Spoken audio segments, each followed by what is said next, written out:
Alright, we just have a 45-degree cutter. Put the bevel on.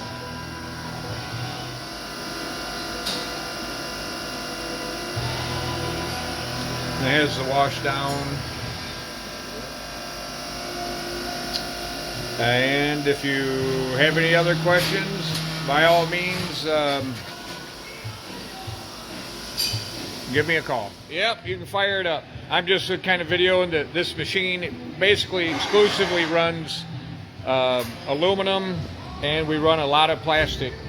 And I'm just having him run a part. He's in between right now.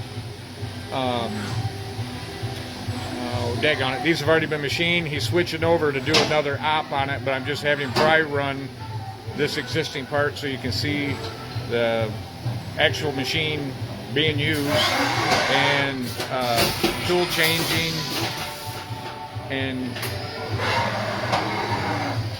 he's skeptical I'm doing this because he doesn't want to scrap out a part that he just got done with, but because he was in the process with different stops, and but anyway.